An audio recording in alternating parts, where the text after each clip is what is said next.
자, 오늘 공부하실 내용은 이제 이렇게 몇 가지가 있는데, 어린이로 돌아가라 하는 거 하고요. 그 다음에 자서전은 나에 대해서만 쓰는 거냐? 그게 아니다. 그런 얘기고요. 일반인이 자서전 쓰기에 접근하는 방식. 러셀 베이커의 성장이라는 자서전이 굉장히 좋은 책이라고 그렇게 설명을 해드렸고, 또 추천도서라고 말씀드렸어요. 그럴 만한 이유가 있습니다. 읽어보시면 굉장히 재미있고 유익하고 얻을 게 많아요. 그래서 저는 이 책을 자서전의 교과서라고 얘기합니다. 교과서 같은 책이다. 그래서 요거는 꼭 읽어보시면 좋을 것 같아요. 읽어보셨어요? 아, 책방에 나와 있죠? 서점에 있을 거예요.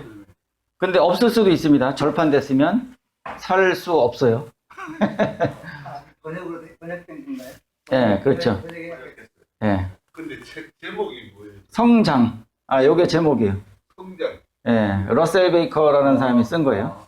근데 이 책이 아주 훌륭한 책이라서 퓰리처상을 받았다고 말씀드렸죠. 그래서 그 중에서 이제 3개만 한번 예문을 살펴보고요.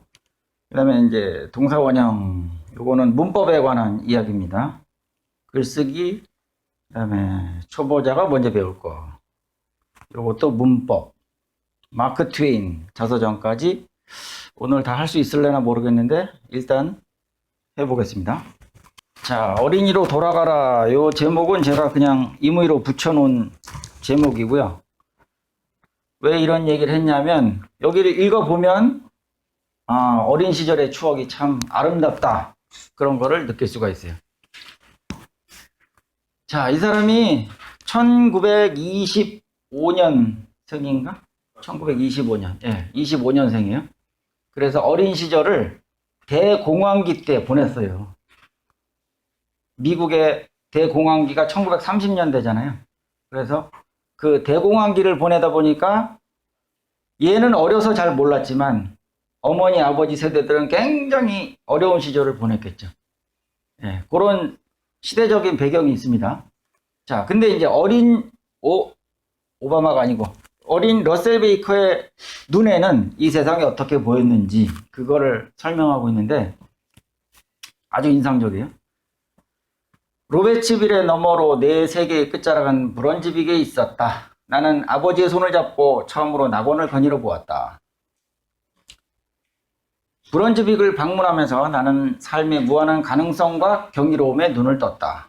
로베츠빌에서 3km가량 북쪽으로 포토맥강 건너편에 있는 브런즈빅은 내가 가슴 설레며 꿈꾸던 만큼이나 멀고 황홀한 곳이었다.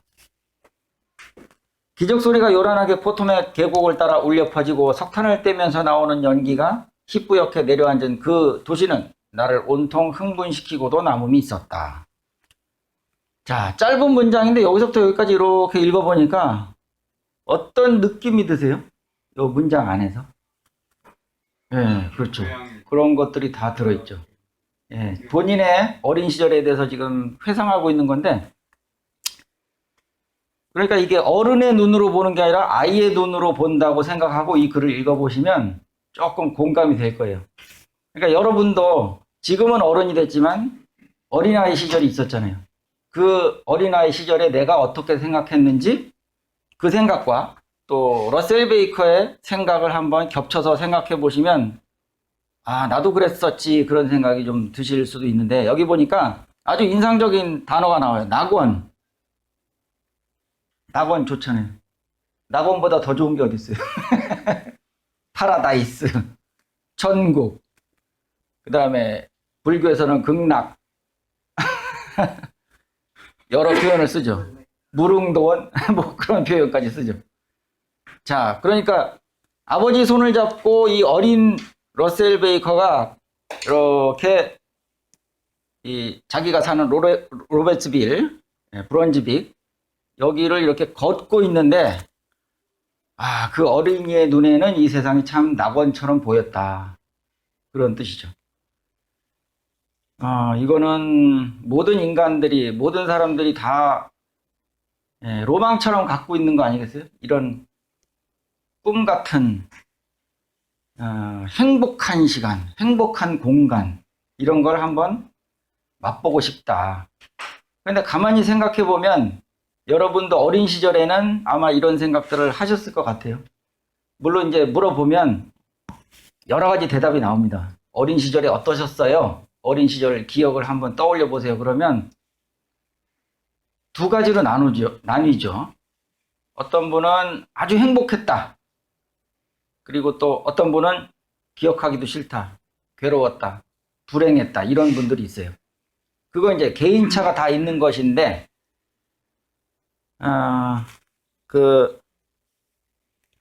어린 시절 행복했다고 말씀하시는 분들은 그만한 조건이 마련이 돼 있었을 거고, 또 본인이 그렇게 느꼈으니까 그렇게 생각을 했겠죠. 근데 또 반면에 아주 불행한 어린 시절을 보내시는 분들도 있기 때문에, 그거는 딱 이게 맞다 이렇게 말할 수는 없는데, 대부분 어린 시절에는 철이 없잖아요. 그죠? 이성도 그렇게 발달한 게 아니고 그냥 본능에 충실하죠, 어린이들은. 그러다 보니까 대부분은 이제 좋은 기억들을 많이 갖고 계세요. 그래서 어렸을 때는 정말 행복했는데 가만히 생각해 보면 저도 마찬가지고 언제부터 이제 고통과 불행이 시작됐느냐 생각해 보니까 언제였던 것 같아요. 자라나면서. 1살, 2살, 3살, 4살, 5살, 6살, 7살 해서 이제 학교에 딱 들어갔더니 갑자기 안 하던 공부를 하라 그러고 학교를 다니라 그러고 밥을 먹고 빨리 준비해서 가라 그러고 막 이렇게 의무조항들이 막 생긴단 말이에요. 그 전까지는 굉장히 행복했는데 맨날 뛰놀면서 그냥 노는 게 전부 다였는데 그게 어떻게 보면 굉장히 아쉽기도 하고 인생의 한 단면들이지만 그런 시절들이 있었다는 게 아련하게 느껴지기도 합니다. 어린이들이 하는 일이 뭘까요? 네, 노는 거죠. 먹고 자고 놀고 쉬고 다시 먹고 자고 놀고 쉬고 이거죠. 그럼 얼마나 좋아요. 행복하지. 네, 그보다 행복한 시절이 어디 있었겠어요. 근데 이제 나이를 먹으면서 해야 하는 일이 생기잖아요. 의무가 생기면서부터 우리가 조금씩 불행해지지 않았나 그 생각을 하게 됩니다. 그래서 은퇴하신 어르신분들한테 여쭤보면 지금이 제일 행복하다고 얘기하시는 분들이 많아요. 네, 노인, 어르신들, 은퇴하신 분들. 왜냐하면 이제 의무감은 많이 사라졌죠. 네, 돈을 벌어야 되는 거, 먹여 살려야 되는 거. 이런 데서 해방이 되면 그때부터는 이제 심적인 자유가 생기니까 좀 더 풍요롭게 정신적인 풍요를 누리지 않을까. 그래서 행복하다는 기분이 들지 않을까. 네, 그렇게 생각을 해봅니다. 여기 보니까 굉장히 부럽기도 하고 아주 바람직한 현상이에요. 삶의 무한한 가능성과 경이로움에 눈을 떴다 그랬잖아요. 이거 얼마나 좋은 말이에요. 아주 대단히 부럽고 좋습니다. 어린이가 되는 순간 자유인이 된다. 우리가 어린이가 다시 될 수는 없지만 생각이라도 어린이의 사고방식으로 다시금 돌아가 보면 어떨까? 행복을 느낄 수 있을까? 그런 생각이 듭니다. 자, 자서전은 나에 대해서만 쓰는 것이냐? 그게 아니란 말이죠. 나를 둘러싼 모든 사람, 상황, 사물 이런 것들이 다 포함이 되는 것이고 피터 드러커 자서전 예를 들어드렸죠. 내 주변의 인물들에 대해서 설명하는 것이 곧 나에 대해서 설명하는 것이다. 그래서 피터 드러커의 자서전에는 본인 얘기도 물론 나오지만 자기를 둘러싼 이웃들, 사촌, 스승, 부모, 친구, 형제 이런 사람들의 이야기가 굉장히 많이 나온다는 겁니다. 나에게 영향을 준 사람들이 있었기에 내가 존재하는 것이다. 예문을 한번 읽어보겠습니다. 러셀의 어머니가 처녀 때 이제 결혼하기 전에 시어머니를 만났을 거 아니에요. 그러면은 처음에 딱 얼굴을 보는 순간 어땠을까? 여자분들은 아실 거예요. 시어머니를 첫 대면하는 그 순간이 어떨까요? 긴장되죠. 아, 저 사람하고 평생 같이 살아야 돼? 저 사람이 아주 사이코 같은 사람이면 어떡하지? 내가 힘들어질 텐데? 그런 생각이 아마 들 거예요. 자, 러셀의 어머니는 자기 시어머니하고 만날 때 어땠는지를 여기 지금 묘사를 하고 있어요. 근데 이게 지금 어머니가 처녀 때니까 러셀 입장에서는 경험한 일이에요? 아니에요? 네, 자기가 태어나기도 전 일이잖아요. 그러니까 당연히 들은 얘기죠. 자기가 경험한 게 아니고. 자, 들은 얘기를 쓰는 거예요.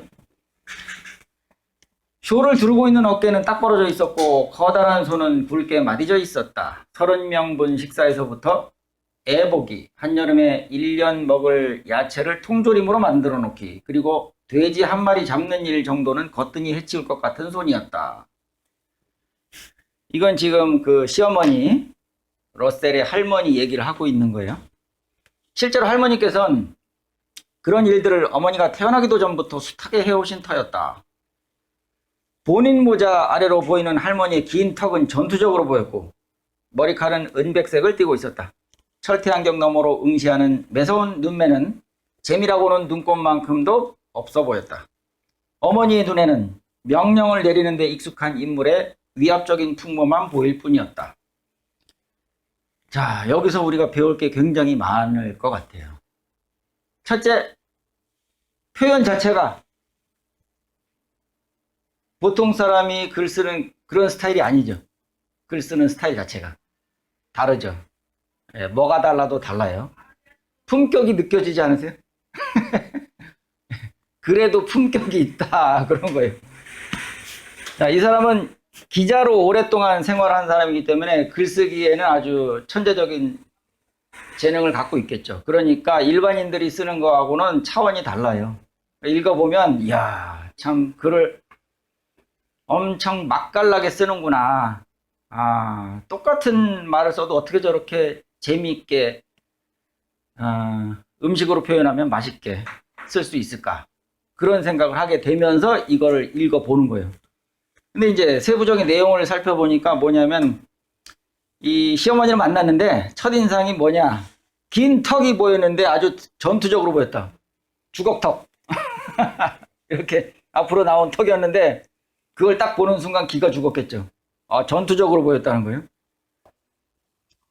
자, 아까 말씀드렸듯이 이 마크 트웨인, 아주 유명한 작가죠. 세계적인 작가. 그냥 보통 작가가 아니고요. 아주 존경스러운 작가입니다. 마크 트웨인이 뭐 썼는지 아시죠? 톰 소여의 모험. 예. 이거 말고도 많이 있는데 왕자와 거지도 있고. 자, 마크 트웨인 아주 대단한 사람이에요. 이 사람이 자서전을 썼는데 소설가가 자기 자서전을 썼으니 얼마나 재미있게 썼겠어요. 없는 얘기도 꾸며내는 게 소설가인데 그죠? 안 그렇겠어요? 소설은 다 거짓말이잖아요. 없는 얘기 지어낸 얘기도 그렇게 재밌게 쓰는데 자기가 실제로 경험한 얘기를 재미있게 못 쓰겠어요. 그래서 이거 읽어보면 굉장히 재밌어요. 한번 읽어보세요. 마크 트웨인 자서전. 예. 이제 특징을 한번 살펴보니까 이 사람이 어렸을 때 굉장히 장난꾸러기였다는 거예요. 읽어보면 나옵니다. 그래서 제가 상상을 해봤죠. 톰 소여의 모험에 나오는 이 톰이 그렇게 장난꾸러기인데 이 사람이 실제로 장난꾸러기였구나. 그러니까 자기 얘기를 쓴 거나 마찬가지예요. 소설에다가. 예. 좀 살 좀 붙이고 좀 변형하고 해서 썼겠죠. 근데 이제 하나 말씀드리면 이 책에 나오는 내용입니다. 자기가 어렸을 때 어느 정도로 장난꾸러기였냐면은 한 번은 친구가 열병에 걸려서 거의 죽을 병에 걸려가지고 시름시름 앓고 있었는데요. 그 집에 찾아갑니다. 왜 찾아갔냐면 전염병 이게 뭔지가 궁금한 거예요. 마크 트웨이는. 그래서 그래 그래, 전염병 나도 한번 걸려봤으면 좋겠다. 아주 희한한 발상이죠? 어린애다운 발상이에요. 나도 걸려보고 싶다, 전염병. 그러면서 그 친구 집에 가는데 얘가 워낙에 장난꾸러기니까 그 집 엄마 입장에서 얘가 오는 게 달갑지가 않은 거예요. 오면 또 무슨 사고 칠까봐. 그래서 문을 안 열어주는데 할 수 없이 담을 타고 올라갑니다. 담을 타고 쭉 올라가서 그 친구가 잠들어 있는 방에 도착을 했어요. 딱 열고 들어가서 이제 보니까 이놈이 정말로 막 죽어가고 있네. 병에 걸려가지고. 그래서 아이 잘 됐어 그러면서 그 친구가 누워있는 침대 이불을 제끼고 거기 같이 누워요 이렇게. 그러면서 뭐라 그랬을까요? 뭐라고 생각했을까요? 야 전염병아 빨리 나한테 옮겨와라. 그러면서 자기도 병이 걸리고 싶다는 거예요. 네. 그래서 결국 걸렸어요. 그래가지고 나중에 이제 집에 가서 막 시름시름 앓고 난리가 났겠죠. 그래서 뒤지게 혼났다. 그런 얘기를 여기다 써놨는데 그거 하나만 보더라도 이 사람이 얼마나 장난꾸러기인지 알 수 있잖아요. 예. 그런 사람이에요. 자, 어쨌든 그렇게 아주 휘황찬란한 어린 시절을 보냈기 때문에 이 사람은 쓸거리가 엄청 많은 사람이에요. 자, 한번 보겠습니다. 뭐라고 했는지. 자, 이거는 자서전이니까 실제로 있었던 얘기를 바탕으로 쓴 겁니다. 거짓말이 아니고. 앞서 말했던 것처럼 12, 3세 즈음까지 1년 중 일정 기간을 농장에서 보냈다. 농장에서 사촌들과 함께 보냈던 날들은 황홀하기 그지없는 나날이었고 이에 대한 추억 또한 그렇다. 엄숙하게 깔리는 땅거미와 깊은 숲의 신비를 떠올릴 수 있고 흙냄새, 야생화에서 풍기는 아련한 꽃냄새, 비로 씻긴 잎에서 나는 광택, 나무가 바람에 흔들리면서 후두둑 떨어지는 물방울 소리, 손이 닿지 않는 곳에서 들리는 딱따구리의 딱딱거리는 소리, 숲에 외따로 떨어진 곳에서 꿩이 숨죽여 윙윙거리는 소리, 잔디 사이를 날쌔게 움직이는 야생동물의 흘끔거리는 눈초리 등이 생각난다. 이 모든 장면을 기억 속에 그대로 되물을 수 있을 뿐만 아니라 실제처럼 생생하고 축복받은 것으로 기억할 수 있다. 초원이 생각나고 초원의 외로움과 평화로움이 떠오르고 하늘에 미동 없이 떠다니는 거대한 매가 눈에 선하고 그 매가 날개를 쫙 펴면 날개 끝 가장자리로 보이던 파란 하늘이 생각난다. 마치 이런 그림처럼. 그죠? 하늘이 있고 매가 날아가잖아요. 가을 옷을 입은 숲의 모습도 떠오른다. 참나무는 자줏빛으로, 히코리나무는 황금빛으로, 단풍나무와 온나무는 불타는 듯한 시몽색으로 빛이 났다. 낙엽 사이를 지나갈 때 아삭거리던 소리도 들린다. 파란 야생 포도송이가 어린 나무의 잎 사이사이에 매달려 있는 장면이 떠오르고 그 맛과 냄새 또한 기억난다. 야생 검은 딸기의 모습과 맛 또한 생각난다. 파파야, 개암열매, 감등도 마찬가지다. 이슬 내려앉은 동틀역에 우리 모두 나와서 히코리 열매와 호두 열매를 찾아 헤맬 때 후두둑 머리 위로 떨어지던 빗방울을 지금도 느낄 수 있다. 검은 포도 작곡이 얼마나 예뻤는지 생각난다. 호두 껍데기에 얼룩이 떠오르고 비누와 물에도 아랑곳하지 않고 그대로 남아있던 이 자국 때문에 얼마나 속상했었는지 느껴진다.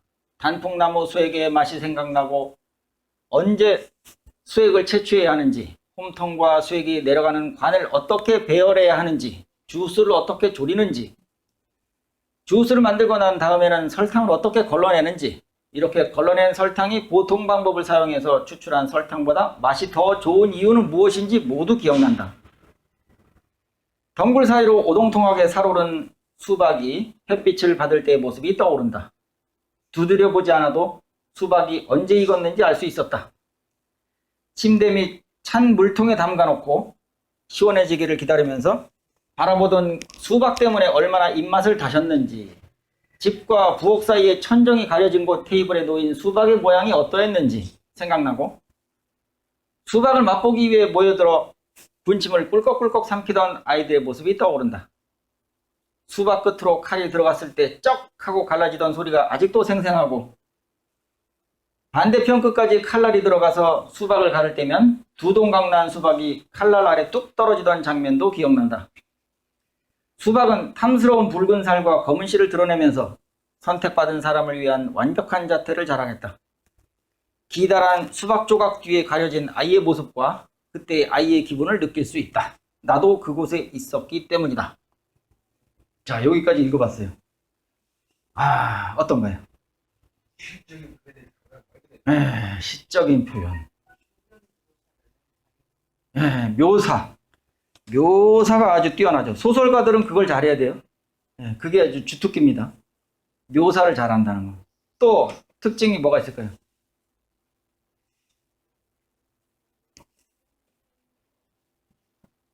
이 사람도 머리가 좋은 것 같지 않으세요? 기억력. 그죠? 이게 지금 저 이제 앞에 장을 넘겨가지고 한번 볼 텐데 기억난다는 말이 되게 여러 번 나와요. 그런데 보면은 저런 게 기억이 나? 싶을 정도로 희한한 것들이 기억이 난다는 거예요. 근데 이 사람이 과연 거짓말을 했을까? 아니겠죠. 자서전에는 거짓말을 잘 안 씁니다.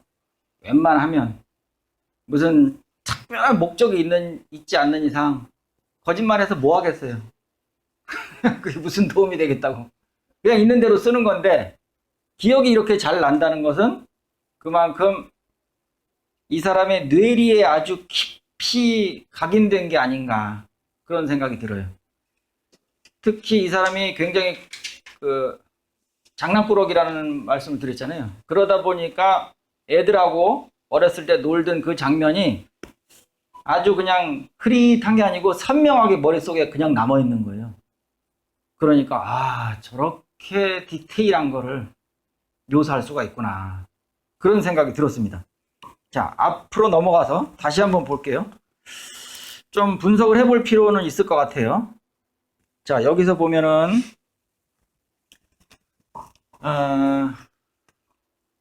여기 보면은 어떤 말들이 있냐면 이제 12, 3세쯤이라고 했으니까 몇 학년 정도 될까요? 6학년? 5, 6학년 정도 되겠죠. 국민학교, 초등학교. 근데 그때 이제 농장에서 보냈는데 이 시골이라는 것이 참 도시보다 서정적이잖아요. 환경 자체가.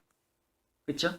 논과 밭이 있고 들이 있고 과수원이 있고 새가 날아다니고 동물이 울음소리를 내고 이런 아주 서정적인 환경이기 때문에 거기서 자란 아이들이 아주 감정이 풍부해요.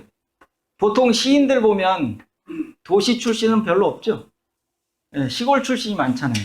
우리나라도 그렇고 외국도 마찬가지고 시골에서 아주 자연과 함께 대자연과 함께 뛰어놀던 아이들이 감수성이 풍부해서 시적인 감성을 많이 나타냅니다.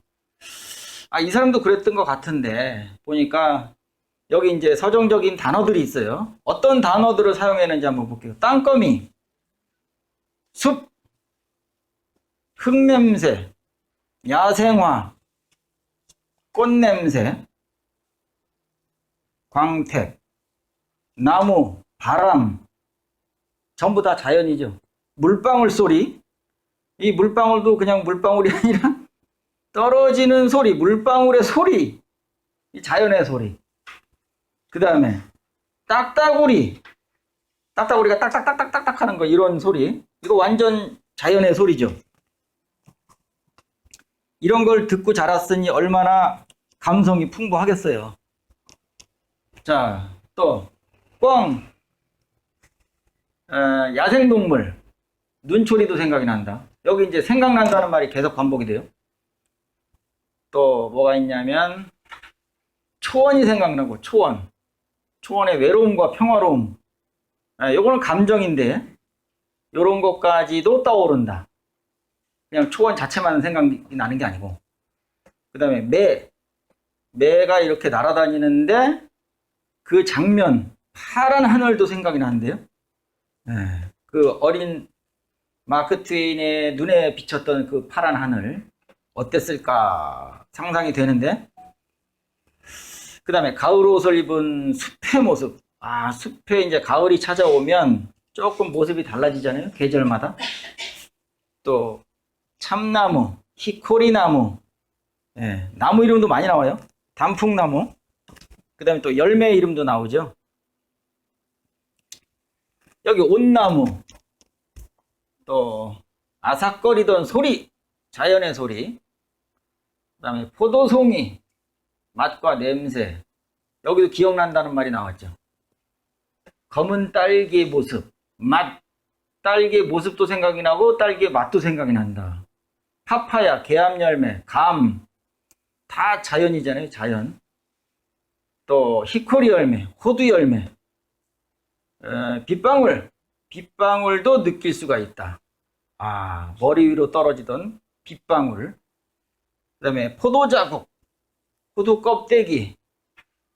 그 다음에 비누와 물에도 아랑곳하지 않는 그대로 남아있는 모습. 그 다음에 단풍나무 수액, 홈통 수액. 여기에 이제 아주 구체적인 말이 나왔는데, 이것도 하나의 놀이였을 것 같아요. 놀이. 단풍나무 수액의 맛이 생각나고 언제 수액을 채취해야 하는지, 요거 이제 노하우죠. 노하우. 요런 것도 알게 됐고, 홈통과 수액이 내려가는 관을 어떻게 배열해야 하는지, 주스를 어떻게 졸이는지, 이런 것도 그 당시에 놀았던 기억과 함께 노하우였는데, 그것도 생각이 난단 말이에요. 주스를 만들고 난 다음에 설탕을 어떻게 걸러내는지, 이렇게 걸러낸 설탕이 이제 보통 방법을 사용해서 추출한 설탕보다 더 맛이 좋은 이유가 무엇인지도 기억이 난다. 아주 자세하게 서술이 돼 있어요. 수박,